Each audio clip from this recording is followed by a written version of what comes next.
But certainly many a union movement is fine with the kids taking part of Thursday off, I think, to go marching for Palestine, all the rest of it here. Now, here in Melbourne, you love a protest, right? You love a protest. So let's play prediction games here, Rita. You know this town well. 5,000, 10,000, 250,000? Well, it depends who you Is it ask. going to be a biggie? Because the organisers will overstate. Oh, there's like 8 million people. That's it. They're not good with figures. They're not good with their catastrophist predictions for the environment. And they were marching last week for climate change, and the same kids will be missing school again, marching for Palestine. The Greens will be there as they were last week. This is just more far-left activism overtaking the classroom. Our academic standards are dropping by international standards, and yet there just seems to be so much more of this climate justice, so-called social justice, being drilled into these poor kids who, should be, focusing on numeracy and literacy. But also, wouldn't that be good? No. But also, Jane, one of the reasons why this particular protest is going to fall on deaf ears from me is because every single week on a Saturday, if you want to go and march for Palestine, you can do it.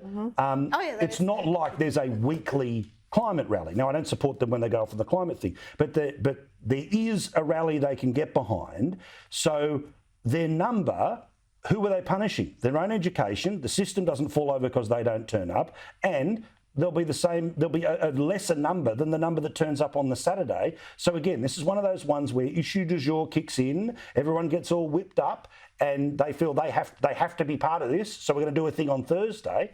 Well, tell everyone to turn up on Saturday. It's kind of nuts, isn't it? I actually think that there should be a qualification before you're allowed to protest. You have to point out on a map without any takes exactly where Gaza is. Not just the students, I made it, the teachers. Correct. Too. And if you can point out where Gaza is, then you're allowed to go and protest. What river and which sea? Yeah. If you can answer that question, then maybe you get to get past to the next level. Can we say something about the parents here? Because, of course, yes, there are activist teachers. There's so much activism in the curriculum, even if the teachers aren't activists.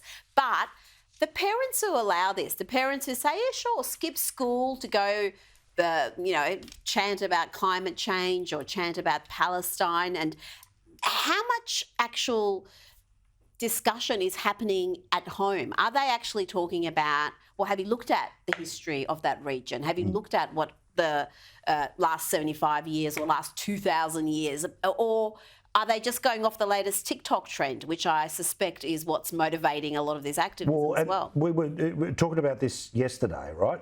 Which is about the poison that is TikTok. It is China's surveillance app. I don't understand how. It's banned from the federal government. It's banned from MPs, but your kids can have it. We didn't do that with lead paint. There weren't options. It was either bad or it was, asbestos wasn't optional, where you can't use it in your house, but you can make a cubby house out of it. The same should be applying in some degree to our usage of TikTok, because the algorithms there are desperately anti-Western and they are horrifically anti-Jewish. Well, look, I can't prove that, A, because I don't have TikTok, and B, because my daughter, who does use TikTok, seems to use it for makeup tics and dance moves. Nothing particularly political turns up on her algorithm, can I tell you? There's dance moves for Palestine. So it. if you want to have a ceasefire, there are dance moves you could do to make it happen. Really? Be careful, you might have just sent some other signal to TikTok there that you completely insulted a whole bunch. You've done something. Who knows what that dance is? Sky News does not affiliate itself with the extremist dancing of the Persian princess. Extremist dancing. But you are so right, because China knows precisely what it's doing here. This poison is not available for their own citizens, but they've unleashed it on the West. And guess what's been trending on TikTok? I'm sure you probably discussed it on the program. Unbridled love for Osama bin Laden, with his letters to America trending, where these kids are reading it and going, now we understand why he attacked America. He was right all along. We were wrong. It's not just one or two. There are literally thousands and thousands of kids posting that message. That's why it's trending. That's why if you're on social media, the only thing to follow is Rita Panahi, because she posts every 60 seconds and you never know what's going on and what extremists I've posted dance that 3 moves. times whilst we've been talking. No doubt you have. Thank you, Jane. Thank you, Rita. We'll talk to you all again very soon.